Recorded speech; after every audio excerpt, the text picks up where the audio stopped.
미가서 6장 1절부터 8절까지의 말씀을 저와 여러분이 한 절씩 교독합니다.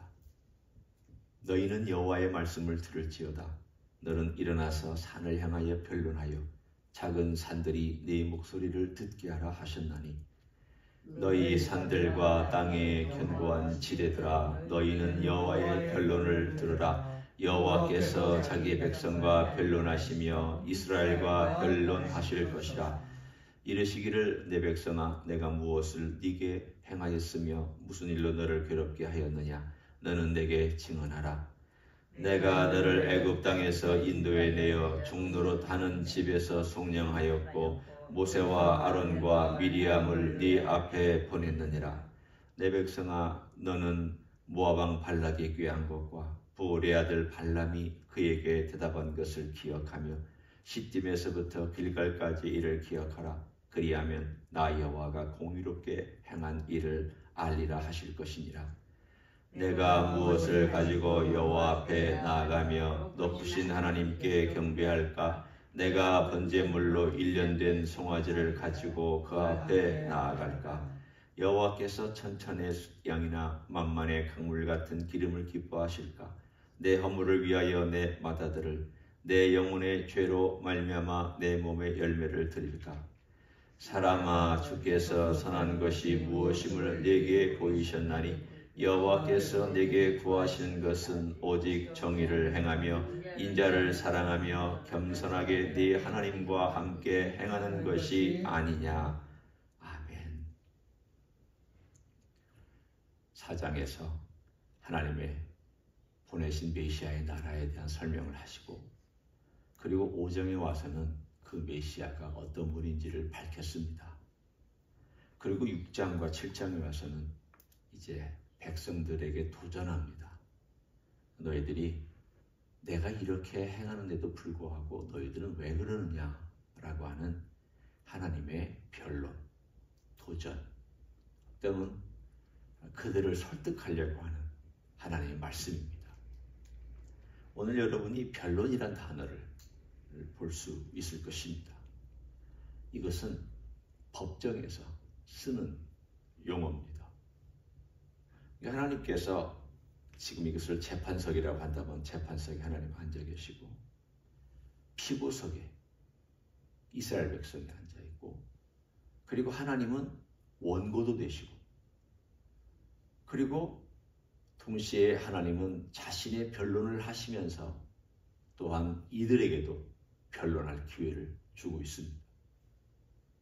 하나님께서 일방적으로 또 이렇게 해라 이렇게 해라 하시지 않고 오히려 나도 얘기할 테니까 너도 얘기해봐라.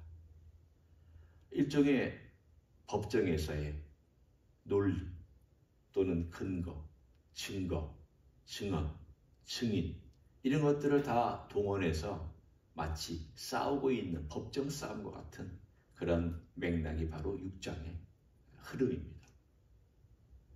그래서 하나님께서 지금 어떤 방청객을 부르고 있는가 하면 산들과 땅들을 방청객으로 부르고 있습니다. 이 방청석에 있는데 방청석에 들어야 되지 않겠습니까?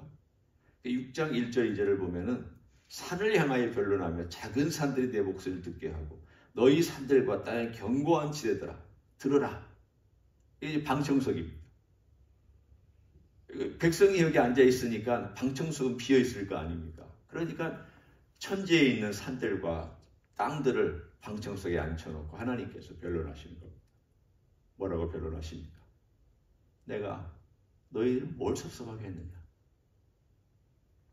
내가 너희들을 부담 주었느냐? 내가 너희들을 못 살게 하려고 그렇게 짐을 지었느냐? 하나님의 변론입니다.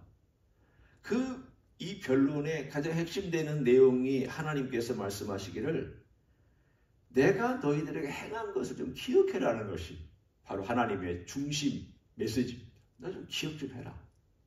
내가 네 조상들 데리고 애굽 땅에서 나오지 않았느냐. 그리고 모세와 아론과 미리암이라고 하는 정말 걸출한 선지자들과 지도자들을 너에게 보내주지 않았느냐. 그리고 광야에서부터 가나안 땅에 들어갈 때까지 내가 너희들 40년 동안 보호해주고 먹이고 입히고 신발 닳지 않게 하고 낮에는 구름 기둥과 밤에는 불 기둥으로 너희를 보호하고 인도했으며 내가 임재의 영광으로 너희를 덮어주었고 그리고 너희들의 대적으로부터 발람이나 발락의 저주로부터도 저주조차도 하지 못하게 내가 막아줬고 내가 다 해주지 않았느냐. 하나님께서 이스라엘 역사 전체를 든 건 아니지만 가장 대표적인 역사. 이스라엘 사람이라면은 조상적부터 듣고 들어서 귀에 못이 박히도록 들었던 그 이야기를 하나님께서 꺼내시면서 내가 너희들에게 뭐가 공의롭지 못했느냐. 이게 하나님께서 쓰신 단어가 5장 5절의 마지막에 하신 말씀입니다. 그리하면 나 여호와가 공의롭게 행한 일을 알리라 하실 것이니라. 내가 뭘 너희들에게 잘못한 것이 있느냐. 하나님의 변론입니다. 그랬더니 백성의 변론이 6절과 7절입니다. 백성이 뭐라고 대답을 하는지를 제가 간단하게 설명하면 하나님 섭섭하십니까? 그러면 내가 번제물을 더 드릴까요? 내가 하나님이 뭔가 만족하지 못하는 것 같아서 천천의 수장이나 만반의 강물 같은 그 기름을 제가 드리면 하나님이 기뻐하실까요? 여러분이 이 대답을 들으면서 여러분 마음이 흡족합니까? 아니면 기분이 더 나쁩니까? 하나님 지금 우리가 제사를 제대로 안 드려서 섭섭한 겁니까? 우리가 하나님께 물건을 안 가져와서 섭섭하신 것입니까? 하나님께 많은 양들과 많은 소를 바치면 하나님의 마음이 그래 내가 이제 마음이 흡족하다. 그렇게 하나님 그것입니까? 라고 묻고 있는 이 백성의 질문이 옳은 질문입니까? 그런 질문입니까? 예, 그런 질문입니다. 잘못된 질문입니다. 하나님께서 기억하라 그랬습니다. 하나님, 저희가 하나님을 떠났습니다. 저희 마음이 하나님을 쫓지 못했습니다. 하나님, 우리의 죄악이 정말 큽니다. 이렇게 나와야 됩니다. 그렇게 안 나오고 하나님이 좀 섭섭하신가 보다. 우리가 재물을 좀 더 가져와야 되나 보다. 아니, 내 아들을 바쳐야 되나? 지금 그 생각이 거기에 그것만 꽂히고 있습니다. 왜 그렇습니까? 거기에는 이유가 있습니다. 이방신들은 그렇게 해야 만족합니다. 내가 이방신을 만족하게 해주면 그 이방신이 나에게 축복을 줍니다. 무당이 그렇지 않습니까? 무당이 하는 일이 무엇입니까? 너 돈 많이 가져와라. 그래서 그 돈 가져오면 내가 열심히 굿해서 그리고 음식 장만해서 이 귀신을 즐겁게 해주고 그리고 이 귀신의 힘을 빌어서 너를 축복해 줄 거다. 너 잘 되게 해줄 거다. 이게 무당입니다. 샤머니즘입니다. 그들이 가지고 있었던 생각은 그 생각의 틀을 벗어나지 못하고 거기에 갇혀 있었습니다. 우리가 하나님을 뭔가 기쁘게 해드려야 되고 뭔가 만족스럽게 하기 위해서 가져와고 채우고 뭔가 이 짐승의 피를 많이 흘리고 이런 쪽으로 계속 생각하고 있는 그들의 이야기를 오늘 미가가 대신 똑같이 전해주고 있습니다. 하나님 원하시는 게 뭘까요? 8절입니다. 하나님이 다시 변론해 주시는 겁니다. 사람아, 이 아담아, 이 흙으로 돌아가는 인생들아, 이 헛된 것만 생각하는 인생들아, 들어라. 주께서 선한 것이 무엇임을 내게 보이셨다. 이미 말씀해 주셨다. 이미 내가 너희들에게 준 성경에서 명확하게 말했는데도 불구하고 너희들은 안 보니까 말씀을 안 보고 말씀에 유념하지 않고 그 말씀을 생각하지 않고 네가 원하는 것들만 쫓아다니니까 내 마음을 모르지 않느냐. 내 마음이 뭐냐? 오늘 그래서 하나님께서 말씀하시는 것을 여호와께서 네게 구하시는 것은 오직 정의를 행하며 인자를 사랑하며 겸손하게 내 하나님과 함께 행하는 것이 아니냐라고 질문형으로 끝난 것은 그거 잘못이냐? 내가 이미 얘기했던 그거를 너희들은 지금도 모르고 있다는 것이 내가 답답하다라고 하는 하나님의 하소연이고 변론입니다. 앞에 사람이 말귀를 못 알아들으면 답답하죠. 설명을 해도 못 알아들으면 이 말하는 사람이 아이고 답답하면 여러분 그렇게 얘기하실 거예요. 자식이 말 못 알아들어도 그렇고 남편이 말을 못 알아들어도 그렇고 옆에 있는 사람이 말귀를 못 알아들으면 답답해서 이거 좀 어떻게 내가 누가 좀 와서 좀 더 설명해 주면 좋겠는데 못 알아듣는 사람은 못 알아듣는 경향이 많습니다. 하나님께서 그래서 이렇게 답답한 마음을 가지고 그 백성들에게 얘기를 합니다. 자, 이 세 가지를 한번 살펴봅니다. 이 세 가지는 구약의 가장 중요한 사상입니다. 일단 하나님께서 공의롭게 5절에 행하였다는 것은 제가 이 히브리 단어를 쓰는 것은 다른 단어를 쓰고 있다는 것을 여러분에게 알려드리기 위해서 씁니다. 그리고 그 의미를 위해 씁니다. 제데카라고 하는 단어가 이 5절에 하나님이 날 공의로웠다는 말은 보통 우리가 하나님이 의로우시다. 인간에게도 쓰지만 하나님 의로우시다 할 때 쓰는 단어입니다. 옳다. 하나님은 그러시지 않았다. 잘못하시지 않았다는 표현입니다. 그런데 오늘 이 8절에 정의를 행하며라고 표현되어 있는 우리말로는 어떤 때는 이 단어를 정의로 하고 저 단어를 공의로 하고 번역을 했는데 미시파트라고 하는 단어예요. 히브리 말에 이 단어에는 재판하다, 판단하다, 심판하다는 뜻이에요. 과거에 재판할 때 내가 판단할 때 기울면 안 되잖아요. 부자는 잘해주고 가난한 사람 못해주면 잘못된 판단이잖아요. 그걸 불의라고 그랬습니다. 잘못된 판단을 하고 잘못된 재판을 하는 것을 구약에서는 불의하다. 그래서 어떤 데는 불의, 이거의 반대말을 불의 이렇게 했습니다. 또 어떤 데서는 이거를 justice, 공의로움, 정의로움이라고 번역을 했습니다. 왜냐하면 사회에 가난한 사람이 약한 사람이나 병든 사람을 막 무시하고 그들에게 잘못된 정치를 하고 그들로 하여금 피눈물 나게 만드는 것은 공의롭지가 못하잖아요. 이 단어를 씁니다. 이 미시파트라는 단어를 사용합니다. 혼용해서 쓰기도 합니다.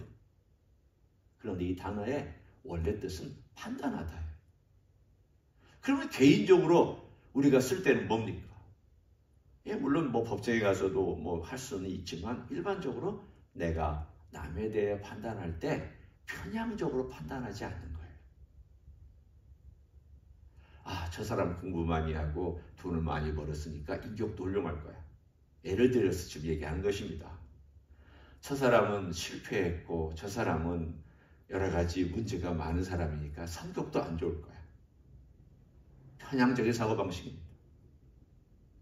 또 내가 어떤 사람에 대할 때 돈 많은 사람은 친절하게 대하고 돈 없는 사람에게는 쌀쌀맞게 대하는 것, 오늘 여기 있는 이 단어에 맞지 않는 태도입니다. 제가 지금 사회에 있는 재판이나 이런 것은 예를 들지 않은 이유가 그건 당연한 거고 지금 개인적으로 우리의 삶 가운데서 뭐가 정의냐라는 이 단어를 설명하고 위에서 쓰고 있는 내용입니다. 예를 들어서 제가 예를 들어봅니다. 장사하는 사람이 있습니다. 그럼 내가 어떻게 이 정의라고 하는 이 미시파트라고 하는 것을 내가 행해야 되느냐? 여기 내가 아주 아는 사람이 있고 여기 보니까 아주 깨끗이 않은 옷을 입고 온 사람이 있으면 똑같은 저울을 써서 장사하는 게 이게 이 정의입니다. 내가 알고 돈도 많고 친절하고 내가 잘해주면 도움을 얻을 수 있는 사람에게도 이 저울을 쓰고 가난하고 못 입고 오고 못 배운 사람에게도 똑같은 저울을 써서 장사하는 게 바로 정의입니다. 이 사람한테는 더 많이 주기 위해서 이런 저울 쓰고 이 사람한테는 덜 주기 위해서 저런 저울 쓰고 그 당시에 그 일을 지금 적어놨습니다. 미가도 적어놨고 호세아도 적어놨습니다. 사람들 그렇게 속였다고 얘기했습니다. 곧 내가 이익이 되는 사람에게는 잘해주고 이익이 안 되는 사람은 속이고 하는 이것은 이 단어에 해당되지 않습니다. 그걸 어기고 있는 셈이라 그 뜻입니다. 두 번째 단어는 핵세대라는 단어예요. 인자. 많이 쓰는 단어입니다. 성경에 수없이 나옵니다. 이 단어는 뭐냐면 그 똑같은 예를 듭니다. 똑같은 저울을 가지고 공평하게 내가 장사하는 것이 바로 앞에 있는 단어라면 가난한 사람이 오니까 내가 거기다가 더 얹어주고 보는 데 앞에서 더 얹어주고 이 사람 돈이 많으니까 그대로 파는 이게 인자함입니다. 공평이나 정의는 똑같이 대하는 거라면 가난하고 힘들고 어려운 사람에게 더 얹어주는 것이 오늘 두 번째 인자를 사랑한다는 단어입니다. 여러분, 우리의 삶이 그래야 되죠. 하나님 원하시는 게 뭡니까?